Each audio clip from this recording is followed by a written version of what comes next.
안녕하세요. 저는 미국에서 온 수피가 콜린 마샬입니다. 오늘 저는 세계 여러 곳에서 온 분들과 함께 한국의 책 문화에 대해 이야기를 하려고 서울 책보고에 왔습니다. 서울 책보고는 서울시가 만든 세계 최초의 공공 헌책방인데요. 직접 와보신 분들도 있고 방송이나 영화에서 보신 분들도 있을 겁니다. 정말 멋진 공간인데요. 한국의 책 문화를 이야기하기에 정말 좋은 장소라고 생각합니다. 자, 지금 서울 책보고에는 한국을 사랑하고 한글을 사랑하는 네 분이 있습니다. 각자 자기소개를 부탁드립니다. 네, 여러분 안녕하십니까? 러시아에서 온 러시안 일리야입니다. 반갑습니다. 나왔을 때 안녕하세요. 저는 네팔에서 온 수잔이라고 합니다. 반갑습니다. 네, 안녕하세요. 저는 나이지리아에서 온 티티라고 합니다. 반갑습니다. 네, 안녕하세요 여러분. 제 이름은 베리 웰시입니다. 스코틀랜드에서 왔습니다. 제일 좋아하는 한국 작가 있으세요? 제일 좋아하나? 예. 제일 좋아하는 예. 딱 한 명 얘기해야 되나요? 아니면 한 명 선택하시면 네.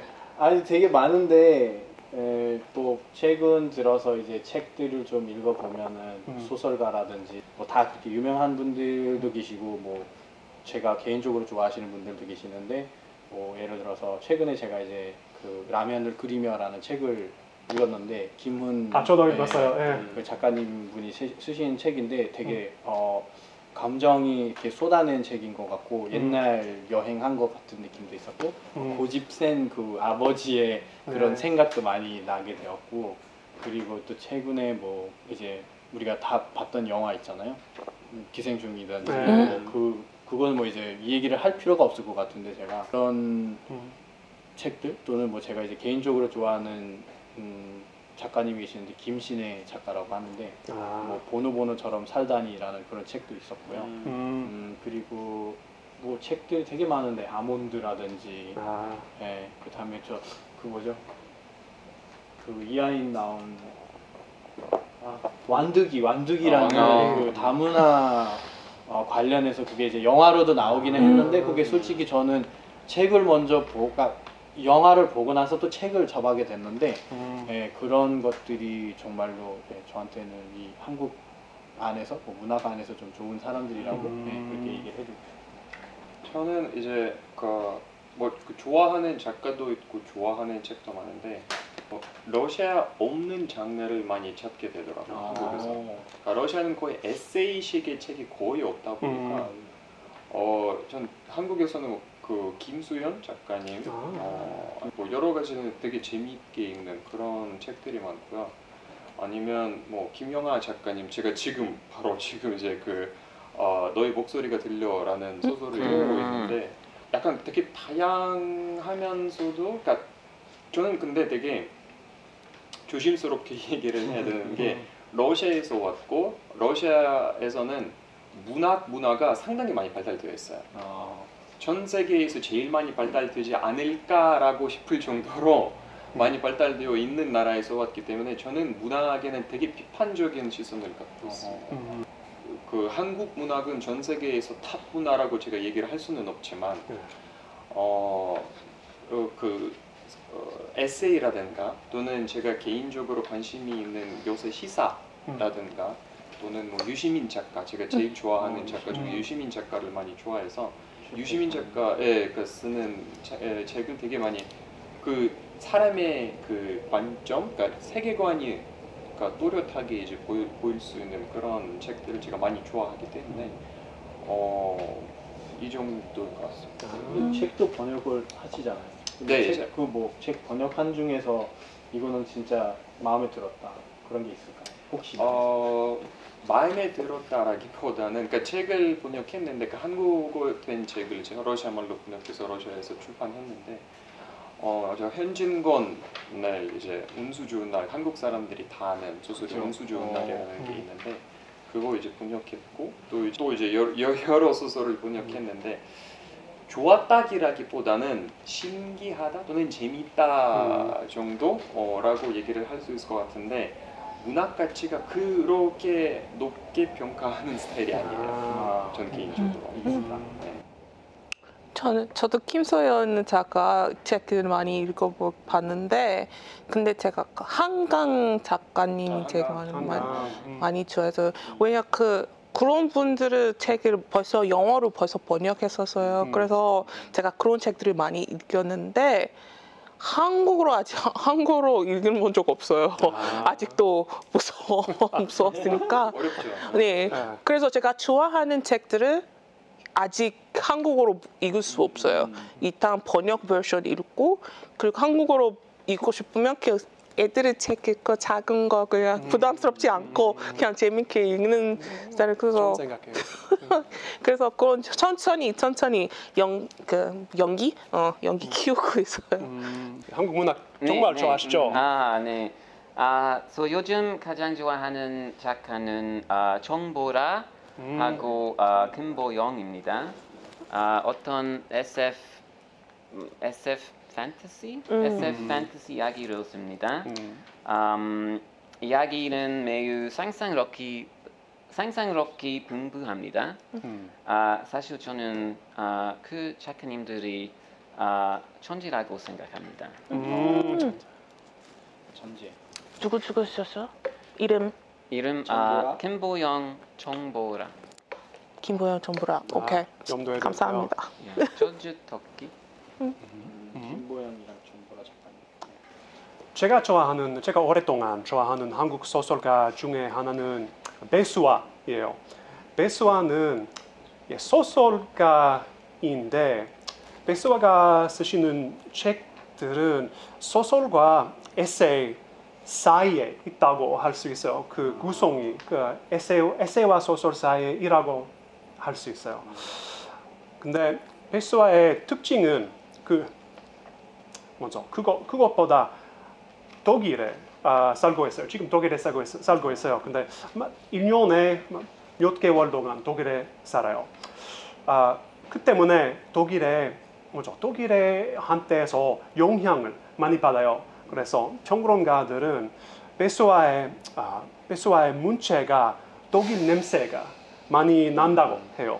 그래서 소설과 에세이 사이고 한국과 독일 사이에 있는 문학 작품이에요. 배수아가 쓰는 것은. 한국 독서 문화와 자기 나라의 독서 문화를 비교하면 어떻게 달라요? 많이 다른 것 같아요. 저 같은 경우는 솔직히 제가 이제 처음에 한국에 왔을 때도 저희 어머니랑 아버지가 2007년도에 한국에 오셨어요. 근데 그때 오셨는데 그 대학교 몇 군데를 이렇게 돌아다니셨는데 그때 이제 정말 놀랐다 하는 것들 중에서 학교 들어갔는데 한 건물 자체가 책만 있어요. 그러니까 그 이제 흔히 말하자면 도서관인데, 근데 그런 스케일의 도서관은 이제 네팔 사람들한테는 되게 그러니까 너무 충격적인 거죠. 그래서 그만큼 책이 있다 하면 그만큼 책을 읽는 사람들도 있다라는 뜻이잖아요. 그래서 그때부터 저는 한국에는 진짜 독서 문화가 잘 돼 있을 거라고 생각을 했었어요. 또 책도 쉽게 우리가 뭐 어디든 접할 수 있고, 네팔 같은 경우는 정말 어려웠어요. 저희가 뭐 일본에서 이제 후원 받았던 그런 도서관이라든지 또는 영국에서 또는 인도에서 이렇게 후원을 해서 그런 이제 퍼블릭 라이브러리 같은 거를 만들어서 거기서만 이제 책을 빌릴 수가 없고 잠깐 가서 읽을 수만 있고, 그 다음에 한계가 있죠. 모든 책이 없고 그냥 소소한 책들만 이런 것들만 있었기 때문에 많은 차이점이 있었다고 생각했죠. 뭐 찾아보면 지금 한국에도 1년에 평균으로 7개나 8권을 읽는다고 얘기를 하잖아요. 한국 사람들이. 이제 그거는 진짜 네팔 사람으로서는 어마어마한 양이죠. 러시아 사람으로서는 반대죠. 반대. 러시아 사람인 제 입장에서 봤을 때는 한국 사람들이 독서를 거의 안 한다는 수준으로 보여요.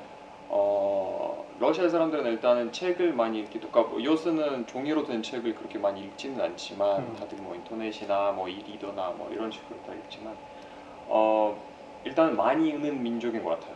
러시아는 정말 많이 읽어요. 저도 러시아에 있었을 때는 매우 많이 읽었고, 한국에 오고 나서 여기서 사람들이 왜 이렇게 책을 안 읽지라는 약간 그런 느낌을 받았어요, 제가. 그 한국 사람들이 그 개인적인 극히 개인적인 입장이지만 한국 사람들은 필요할 때만 책을 읽는 것 같아요. 그러니까 일할 때 필요한 책 또는 공부할 때, 네. 그러니까 공부할 때 필요한 책, 그러니까 취미로 책을 읽는 사람을 거의 안 봤어요, 제가 한국에서. 근데 러시아에서는 이제 취미로 책을 많이 읽기도 하고, 그러니까 정말 많은 사람들이 즐겨하는 그런 취미이기도 하기 때문에 또 책방이라든가 서점은 러시아 어느 도시 아무리 작은 도시라고 해도 어딘가에 가면 동네마다 다 있어요. 책을 정말 쉽게 구할 수 있어요. 심지어 러시아에서는, 그러니까 한국에서는 그 제일 큰 온라인 쇼핑몰을 보면 다 이제 작품을, 그러니까 제품을 파는 온라인 쇼핑인데, 러시아에서 제일 첫 번째 온라인 쇼핑이 생겼을 때 2000년 초반에 처음에 생겼을 때는 그게 책을 파는 온라인 쇼핑이었어요. 제일 먼저로 생긴 게. 그러니까 그만큼 러시아 사람들이 많이 읽기도 하고 많이 그러니까 정보와 많은 이제 독서를 소비하는 문화가 상당히 많이 발달되어 있고, 러시아 사람 입장에서 또 네팔이랑 다른 상황이고, 러시아 사람 입장에서 봤을 때는 되게 한국 사람들은 뭘 읽는다는 그런 느낌을 확실히 많이 들어요. 그렇네요. 그 나이지리아는 학생 기회는 다 그 취미로 읽는 사람밖에 없어요. 그냥 전체적으로 읽는 게 아니고 그냥 진짜 좋아하시는 분들은 많이 좋아하셔. 아니면 그냥 관심 없어요, 책에. 그 인터넷에서 그냥 웹소설이든 책 읽는 책이든 그냥 거의 다 똑같대요. 그냥 좋아하시면 많이 좋아하시고 안 좋아하시면 그냥 학교 끝나고 끄시는 거예요. 근데 그냥 길거리에서도 책 많이 팔아요. 그래서 그냥 근데 어떤 책이 있으면 그 남자 그냥 이거 선별 있을 수 있지만 그 여자들을 거의 다 로맨스 노블 좋아하셔. 좋아하고, 그리고 남자들은 그냥 그 비즈니스 관련된 책. 그러니까 rich dad, poor dad. 그래서 그래서 길거리에서 그런 책들이 되게 많고 그냥 모든 남자들 그 책 아마 있을걸요. 그런 같은 것들. 그래서 그 정도? 더 이상 아니에요. 한국 사람이 번역된 책 많이 읽어요. 하지만 영국 사람, 스코틀랜드 사람 번역된 책 덜 읽어요. 많이 안 읽어요. 이유가 사실 잘 몰라요. But, 영국 사람, 스코틀랜드 사람, 다른 언어 책 읽고 싶지 않아요. 미국과 한국의 독서 문화를 비교하면 제일 먼저 눈에 띄는 차이점은 바로 북카페 그 개념. 미국은 카페도 있고 서점도 있어요. 근데 북카페, 그 한국식 그 북카페가 아예 없는 것 같아요. 북카페를 진짜 좋아해요. 진짜 즐겨요. 커피를 마시면서 그냥 책을 잡고 탁자에서 읽는 거 진짜 뭐죠? 괜찮은 오후를 보내는 방법이에요. 여유로운 오후. 그렇죠. 한국어로 번역되기를 바라는 한국 소설 아니면 작가 있으면 알려주세요. 진짜 궁금해요. 저 모두 다 원하시는 것 같은데요. 왜냐 제가 아직도 잘 몰라요. 이제 지금 왜냐 제가 번역 책만 읽고 있어요 요즘에. 그래서 더 읽고 싶지만 그거 너무 부담스러워서 아직 더 알고 싶어요. 그 욕심이 있어요. 그래서 아직도 다 원하시는 거예요. 모두 한국 소설이 번역됐으면 좋겠어요. 그래서 번역분들은 부탁드립니다. 열심히 해주세요. 앨런 워너라는 스코틀랜드는 소설가를 추천하고 싶습니다. 그는 스코틀랜드의 노동 계급 사람들과 젊은이들에 대해 글을 씁니다. 그의 책은 매우 흥미롭고 재미있습니다. 앨런 워너는. 저는 네팔 그 소설가 중에서 나라엔 와글리라는 분이 계시는데 그분이 이제 기자 출신이었고 네팔에 내전 있을 때부터 이제 이런 기자 활동을 하시면서 책도 쓰셨는데 그 팔파사 카페라는 노벨이 있는데 소설이 있는데 그거 제가 찾아보니까 처음으로 한국의 네팔책 첫 번째 번역된 책이더라고요. 찾아볼 수가 있을 거고요. 그 책 저도 개인적으로 되게 애정을 갖고 있는 그런 책이기 때문에 거기 안에서 이제 네팔의 그런 여러 가지 얘기들이 이제 들어가 있어요. 뭐 내전 얘기도 있을 거고, 그다음에 이제 저같이 이게 뭐 외국에 나가서 공부하거나 뭐 일을 하고 있는 사람들의 그런 스토리라고 해야 되나요? 뭐 다시 자국에 가서 또 뭐 어떤 일을 하고 싶은 그런 스토리들도 되게 갖고 있고요. 그 다음에 최근에 이제 그 아니 초잉 놀마라는 분이 계시는데 이분은 솔직히 비군이에요. 스님이거든요. 여자 스님인데 이분도 이제 음악도 하시고 되게 좋은 일들 많이 하시는데 이분이 책을 하나 냈어요. 저도 지금 읽고는 있는데요. 그 소설 이름이 네팔 말로는 풀코 아카마 풀의 성사라인데 뭐 꽃의 눈으로 보면은 모든 세상이 꽃이다라는 그런 뜻의 소설인데 이 소설도 아마 번역됐으면 좋겠다는 그런 마음이 있습니다. 러시아 책에서, 그러니까 러시아 책은 일단 상대적으로 많이 번역돼 있어요. 한국말로. 특히 이제 러시아 고전 문학 같은 경우는 아마 거의 뭐 전 세계가 알만한 이름들이 다 있죠. 뭐 도스토옙스키나 돌스토이, 뭐 체코프, 뭐 등등등. 거의 대부분 다 잘 번역이 돼 있어요. 근데 개인적으로 이제 현대 작가 중에서 러시아에서 엄청 유명한 빅토르 벨레린이라는 작가가 있는데 약간 되게 특이한 장르의 소설을 쓰고 있는데 러시아에서 엄청 인기가 많아요. 그러니까 러시아판 조지 오웰이라고 생각하면 될 것 같고, 네, 그 조지 오웰 같은 경우는 이제 유토피아에 대해서 주로 이제 많이 책을 하고 있고, 또는 뭐 그 빅팜 같은 경우는 그 애니멀 팜, 애니멀 팜이 이제 어떻게 보면 이제 그 사타일, 그 아이러닉한 그런 내용을 바탕으로 해서 이제 사회를 비판하는 풍자를 하는 소설이잖아요. 그러니까 풍자와 유토피아와 그 미래에, 그러니까 오면 안 되는, 와서는 안 되는 미래, 이게 그러니까 사회 비판, 이게 다 한꺼번에 이제 모아서 나오는 게 이제 빅토르 벨레린이라는 쓰는 그런 장르인데. 조금 더 많이 번역이, 그러니까 소개됐으면 좋겠다는 작가이기도 합니다. 자국어로 번역되길 바라는 한국 문학 작품 있으면 좀 소개해 주세요. 저는 최근에 이제 제가 되게 좋아하는 사람이 저한테 이 책을 이제 추천해 줬어요. 그게 이제 대도시의 사랑법이라는 책인데 그게 이제 박상영 작가님이 쓰셨어요. 근데 이제 저희는 아까도 얘기했지만 뭐 한국에 와서 뭐 저희가 정이 느꼈다, 또 네팔도 뭐 정이 많은 나라다 이렇게 얘기를 하는데, 근데 정말로 이제 저도 서울에 살면서 대도시에 살면서 정말로 이제 그 도시의 생활에 너무나 익혀갖고 여기에 너무 녹여서 제가 원래 해왔던 것들이 너무 많이 그렇게 잊어먹은 것 같기도 하고 좀 생각을 안 하고 살았던 것 같기도 하고, 그래서 이 책을 통해서 막 그런 진짜 이제 뭐 타이틀은 사랑이지만 그 안에서도 도시에서 이제 일어난 그런 뭐 비극적인 얘기라고 해야 되나요? 그쵸. 아니면 저희가 진짜 사회 쪽으로 이제 사회생활을 못하네 이런 표현을 많이 하잖아 한국에서. 근데 그런 것들이 이제 좀 들어가 있는 그런 책이거든요. 그래서 네팔도 언제나 이제 뭐 좀 소득이 높아지고 뭐 발전이 될 거니까 이런 준비성을 좀 있어야 되지 않을까? 그래서 이런 책을 좀 추천을 해주고 싶습니다. 소개해주고 싶은 책은 많죠. 근데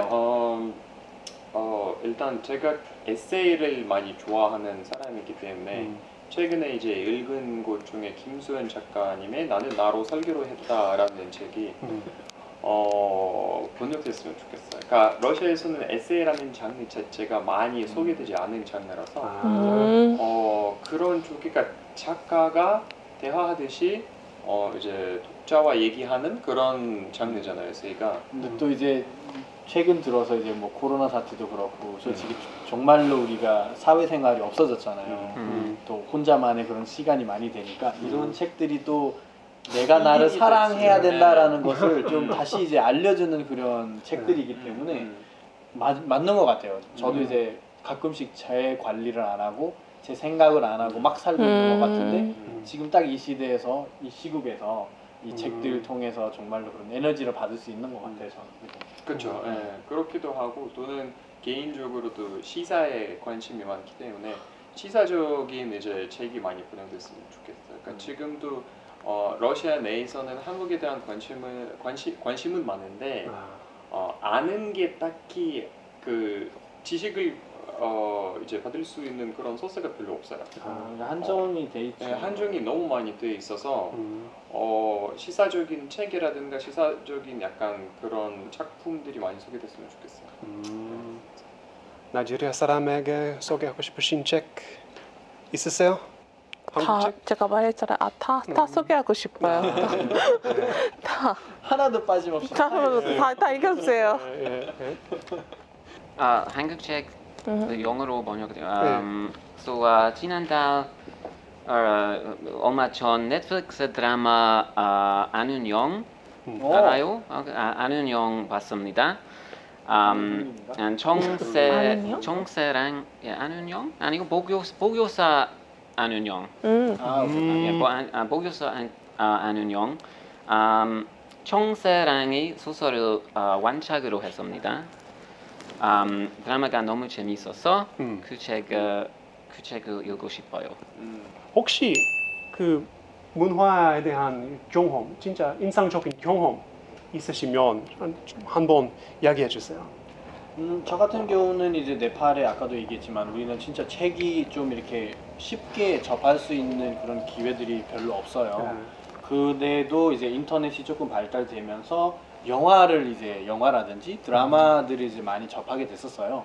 근데 뭐 요즘도 솔직히 뭐 그런 드라마 원작 그 책이 있는 원작들 드라마를 이제 많이 나오잖아요. 그런 드라마 통해서도 많이 이제 배우게 된 것 같아요. 근데 저 같은 경우는 영화나 드라마를 너무 좋아했었어요. 요즘도 이제 자막 작업도 가끔씩 하게 되었고 네팔에 있을 때는 근데 한국 영화들 많이 봤어요 예전에. 근데 보고 그거 다 더빙돼 있거나 아니면 자막 있는 거만 봤어요. 근데 그거를 똑같은 영화를 한국에 와서 조금 이제 한국어를 배우고 나서 보니까 조금 이제 다른 느낌이 받더라고요. 네, 그래도 저는 일단은 그 속에 돼 있는 그런 드라마라든지 영화들 또는 책 원작으로 이제 책으로 돼 있는 것들을 되게 드라마로 만들거나 영화로 만들어지는 것들도 뭐 전 세계에 이렇게 좀 사람들이 쉽게 좀 접할 수 있지 않을까 그런 생각도 들어요. 왜냐면 또 여기는 아까 러시아도 그렇고 뭐 한국도 그렇고 좀 책 읽는 문화가 되게 생활화돼 있잖아요. 뭐 책들도 쉽게 접할 수 있고 근데 네팔은 그러지 않으니까 일단 시각적으로 보이는 거 또는 듣는 거 되게 많이 좋아하고 그렇기 때문에 아마 드라마라든지 영화 통해서도 이렇게 책을 표현하는 것도 저는 나쁘지 않을 거라고 생각을 합니다. 한국이랑 이제 그 서점 문화가 되게 많이 다른 것 같아요. 러시아랑. 그게 되게 신기했어요. 그러니까 러시아에서는 서점에 들어가서 책을 들고 바로 그 자리에서는 그 책을 읽을 수가 없어요. 책을 사서 가야 돼요.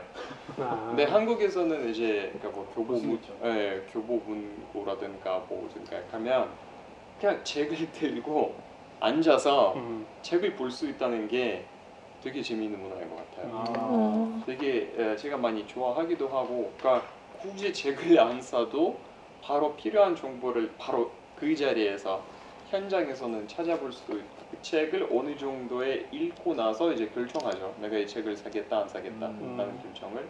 러시아에서는 그렇게 그냥 앉아서 책을 보는 문화가 아니에요. 그러니까 물론 사야 돼요. 그러니까 북카페가 따로 있긴 한데, 네, 서점에 대해서 얘기를 하자면 서점에서는 책을 읽을 수가 없어요. 그러니까 책을 사서 나가야 하는 그런 문화이기 때문에 한국은 그런 면에서는 좀 이렇게 신기하고 재밌는 것 같아요. 그 나이지리아 비교하면 그냥 전체적으로 그냥 밖에서 죽는 모습을 신기하다고 생각해요.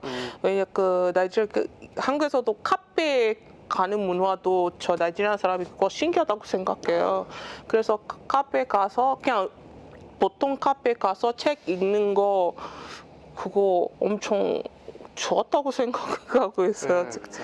그래서 북카페까지 완전 카페 그거 신기하다고 생겼는데 그 북카페까지 왜 만들었을까? 그냥 책 위에서 만드는 거. 와 한국 진짜 대단한 나라다.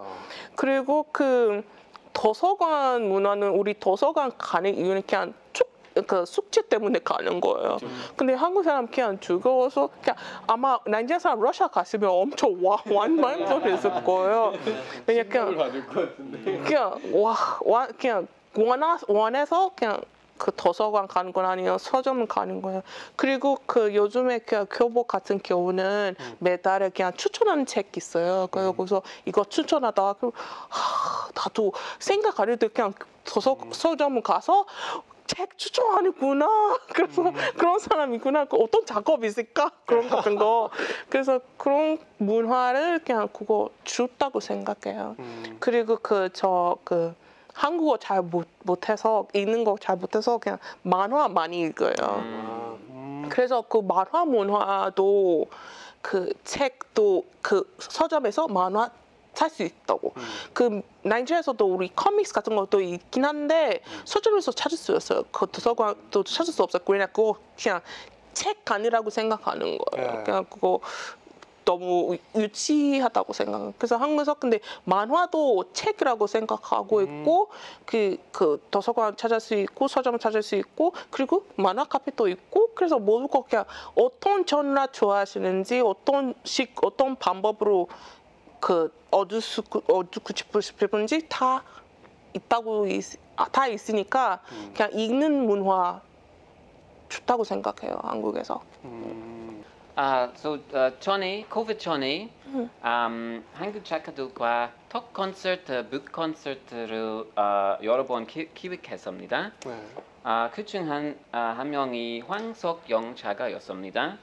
행사가 끝난 후에 우리는 불고기 집에 가서 불고기 먹고 소주를 마셨습니다. 노래방까지 가셨어요? 아니요. 정말 재밌는 저녁이었습니다. 재밌는 사람이에요. 문학으로 배울 수 있는 좀 뭐가 있는지 궁금합니다. 어떻게 생각하세요? 뭐 한국어를 배우면서 어느 정도 한국어를 알고 있고 그게 다라고 생각하는 분들도 계세요. 저는 이 정도 한국어 하니까 한국어 하네 이렇게 생각하는데 근데 그 한국어를 알면서 아까도 얘기했다시피 그 문학이라든지 또 역사라든지 또 한국 안에서 그 한글이라는 거는 정말로 조그만 요소라고 생각을 해요. 그 요소 통해서 저희가 배울 것들이 뭐 문학이라든지 책이라든지 뭐 독서 문화라든지 한국에 있는 그런 모든 문화를 접할 수 있다라는 거죠. 네, 저는 그렇게 생각하고 있죠. 저 약간 다르게 생각하는 게 문학을 통해서 나라를 배울 수 없다고 생각하고 있어요. 그러니까 문학은 그 나라의 문화의 한 명인 것뿐이지 그 나라의 문화가 아니에요. 도스토옙스키를 읽었다고 해서 러시아를 아는 거 아닌 것처럼 한국 문학을 읽었다고 해서 한국 문화를 안다? 그건 아니에요. 그러니까 물론 시작이 될 수 있다는 건 저는 시작이라기보다는 그거는 끝이어야 한다고 좀 생각하고 있어요. 그러니까 먼저 한국에 오고 나서 한국말을 다 배우고 나서 어느 정도 일상생활을 완전히 정복하고 난 다음에 이제는 조금 더 깊은 거 역사, 문학 훨씬 더 깊거든요. 그러니까 문학을 이해하려면 그 나라의 이제 사고 방식이라든가 종교라든가 역사를 알아야지 이제 문학을 읽을 수는 있는데 갑자기 아무것도 모르는 상황에서 문학을 읽게 되면 이해가 안 가요. 그냥 읽게 되고 그러니까 재미있으면 다행이고 재미없으면 그냥 스킵 넘어가는 걸로 하게 되기 때문에 문학은 이제 거의 내가 어느 정도의 나라를 알고 난 다음에 거의 마지막 단계에 이르러서 이제 읽어야 하는 거라고 생각하기 때문에 한국 문학을 통해서 한국을 알린다기보다는 이제 한국의 어느 정도의 기본적인 지식을 갖추고 난 다음에 한국 문학을 알려야 한다고 생각하고 있는 입장이에요. 저도 공감합니다. 그냥 제가 읽는 책들을 솔직히 문화 배울 수 없어요. 그래서 왜냐 너무 가벼운 내용이 있으니까 한국 문화 깊게 안 가요. 근데 사회 문화 다 배울 수 있어요. 사회 문화 어떻게 인사해야 되는지, 어떤 상황이 어떻게 봐주는지 그런 같은 거. 그리고 대부분 다 로만스 있으니까 그런 도움이 안 돼요. 한국은. 근데 어느 정도 그냥 익숙하는 거예요. 그냥 살면서 그 공감하는 상황이 많이 생겼으니까 그냥 아 이런 상황이 있구나. 그냥 공감할 수 그 공감 아니 공감인가? 그냥 익숙하는 느낌 드러나요. 그냥 아 제가 어디서 봤다 이런 상황이. 그래서 당황하지 않고 그냥 익숙하게 그냥 진행하는 도움이 될 것 같아요. 네. 제 생각에는 한국어를 배울 때 책으로 문학으로 배우면 한국어뿐만 아니라 역사의 한국어를 배울 수 있어요. 한국어는 원래 자주 바뀌는 언어였죠. 거의 매일매일 바뀌고 있어요. 변화하고 있어요. 그래서 지난 100년의 한국 소설만 읽으면 여러 다른 한국어를 배울 수 있어요. 한 한국어뿐만 아니라 여러 시대의 한국어. 그래서 마지막으로 이런 질문을 던질게요. 한국어를 문학으로 배우는 것의 장점 무엇이라고 생각하세요? 네, 일단은 저는 그러니까 모든 게 뭐 아까도 나왔지만 뭐 모든 게 이제 그냥 문학으로서만 한국에 대해서는 다 알 수는 없죠. 뭐 한계가 있을 것 같은데 왜냐면 그 정도의 책들도 이제 아직은 나와 있지 않을 수도 있고 또 우리가 뭐 분야별로 다 봐야 그게 다 이제 알아가는 기관이 약간 그런 시간이 될 수가 있는데 저는 일단은 모든 게 시작하는 게 좋다고 저는 약간 긍정적으로 보고 싶어요. 네. 뭐 이런 책이라든지 또 이런 독서 문화라든지 이런 것들이 더 많이 알려져야 되고 뭐 예를 들어서 우리가 러시아처럼 배워야 된다고 생각을 해요. 그거는 정말로 막 책을 읽으라 뭐 읽어야 돼 이게 아니라 이미 책이 다 돼 있고 그게 취미를 할 수 있게끔 그런 인프라가 돼 있다는 것이 저는 되게 긍정적으로 생각을 하고 있고 그래서 뭐 이거를 끝까지 우리가 다 배우고 나서 나는 이게 이제 나는 한국에 대해서 다 알겠다 이게 아니라 모든 게 끝나지가 않잖아요. 이게 인파이나이트한 것이기 그렇죠. 때문에 그렇죠. 저희가 뭐 문학 통해서 역사 통해서 또는 한국어도 그런 배울 점이 많고 소화시키면서 적응하면서 저는 모든 게 가능하다고 생각을 해요. 좀 긍정적인 마인드로 봤을 때 저는 제 얘기는 한국어를 없었다면 저는 한국에 이렇게 오래 있을 수도 없죠.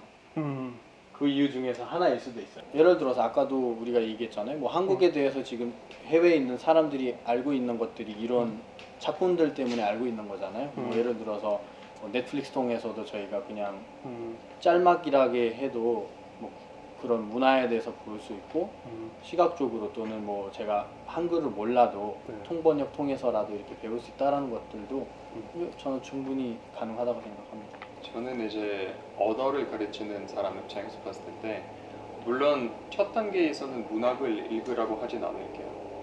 문학이라는 게 상당히 매우 어려운 텍스트이고 거기는 일반적인 언어적인 차원을 넘어서 이제 문화, 역사 뭐 여러 가지가 다 섞여 있기 때문에 첫 단계 심지어 두 번째 단계에서는 읽는 게 무리가 있고요. 나중에 이제 와서 책을 읽는 것 자체가 당연히 내가 어떤 언어를 배우든 간에 많은 도움이 돼요. 그거는 당연한 말이고 제가 따로 그거는 강조하지 않을 건데 한국어를 배울 때 한국 문학을 읽어야 하는 게 되게 당연한 거지만 특히나 이제 우리가 문학에 대해서 얘기를 할 때 문학을 통해서 오로지 한국어를 배우기 위해서 목적이면 큰 의미가 없다고 제가 생각하고 있어요. 그러니까 오로지 내가 조금 더 언어를 잘 공부하고 언어를 잘 배우고 싶은 목적이면 문학을 안 읽어도 돼요. 사실상. 왜냐하면 쓰는 언어와 실제로 일상에서 우리가 쓰는 언어는 다르거든요. 따로 있죠. 네. 그래서 굳이 언어를 배우는 목적으로 문학을 읽는다? 아니라고 생각하는데 만약에 언어의 차원을 조금 넘어서 한국에 대해서 알고 싶다. 문학, 역사, 사회, 경제, 정치 그러면 읽어야죠.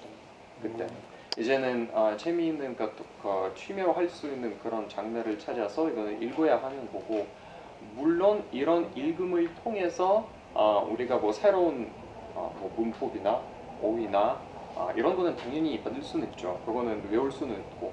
근데 그렇다고 해서 오로지 만약에 다시 한번 말하지만, 그러니까 언어를 배우는 목적이면 문학을 굳이 읽을 필요가 없다고 생각하고 있어요. 제가 그거 조금 반대. 조금 왜냐하면 제가 그 읽는 이유는 더 배우고 싶어서 읽는 거예요. 왜냐하면 제가 그 한국 유료 시험 있잖아요. 거기서 타자 타면 6급 타고 있는데 제가 알고 있는 제가 한국어 진짜 몰랐거든요. 특히 선생님들 앞에서 오히려. 근데 제가 혼자서 배울 때 어디서부터 배워야 되는지, 제가 어떤 단어 모르는지 그냥 계속 혼자서 고민하다가 제가 어디서부터 시작해야 될지 모르고, 그래서 책으로 그냥 문학 읽고 이 단어도 있구나. 제가 어제 배웠던 거 인수인계. 아니 인수인계 뭐죠? 그래서 제가 꼭 썼어요. 근데 더 신기한 게 영어로 번역하면 그냥 take over 그냥 간단한 건데 왜 인수인계? 그래서 그거 계속 찾고 이런 한자 있구나 이런. 근데 한자까지 배워야 되나? 그렇게 제가 항상 한 단어 찾을 때 그냥 어떻게 쓰는지 어떤 상황, 그냥 한국어를 어떤 상황마다 단어 다르구나. 그래서 이 책에서 이렇게 쓰니까 이런 상황을 쓰는 건가? 아니면 다른 상황도 쓸 수 있을까? 그거 혼자서, 왜냐 제가 혼자서 공부하고 있으니까 책밖에 없어요. 내 선생님 책밖에 없으니까. 그래서 그거 네, 어떻게 보면 사람마다 그런 성향이라든지 성격도 다를 수 있죠. 배우는 것들이라는 것은 아까 얘기한 대로 내가 그런 단어라든지 그런 상황을 언제 내가 부딪히게 될지 모르니까 일단 해보니까 이런 것도 있네요 라고 발견할 수도 있고. 근데 뭐 제가 이제 정말로 전문적으로 저는 역사 소설가다 이러면 그냥 역사만 봐야 되는 거고, 그런 것들이 이제 전문적으로 하는 분들도 있을 거지만 그냥 분야를 되게 이제 아직 몰라요. 저는 한국어 어떻게 배워야 되는지. 그죠? 그게 제가 이제 정말로 저한테 맞는 것을 찾아야 되니까 예를 들어서 게임 통해서도 배울 수는 있잖아요. 뭐 그 의지도만 있으면. 저는 게임도 좋아하고. 그죠? 그런 것들이 이제 하다 보면서 그냥 그런 거를 이제 자연스럽게 내려오는 것 같기도 하고, 사람의 성격마다 이제 다를 수도 있다고 생각합니다.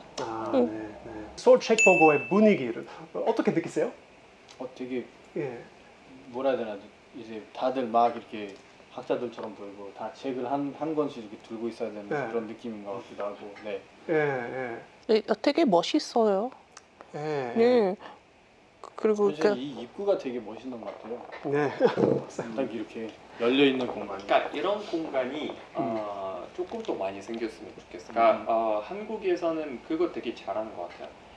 여기 이 공간을 보면 오로지 이제 책을 파는 곳이 아니라 약간 여러 가지 활동을 할 수 있는 여기서 그러니까 지금도 우리가 촬영을 하고 있기도 하고, 또 여러 강의라든가 특강이라든가 뭐 여러 액티비티를 할 수 있는 공간인 만큼 되게 잘 마련해 놓은 것 같고, 무엇보다 좀 개인적으로 여기가 처음인데 그 인테리어 디자인이 너무나도 좀 이렇게 신기해요. 신기하고 기발하기도 하고, 뭔가 이 아크처럼 돼 있는 이것들이 너무 공간을 잘 활용하는 그런 느낌을 주기도 하고, 또는 책들이 어느 각도에서 보든 항상 책이 보이는 그런 분위기가 너무 좋은 것 같아요. 관광지 될 수 있는 정도? 그렇죠. 세계에서 모든 책방과 완전 다르죠. 네네네. 그럼 오늘 재미있게 이야기를 나눠주셔서 감사합니다. 저희가 감사하죠. 감사합니다.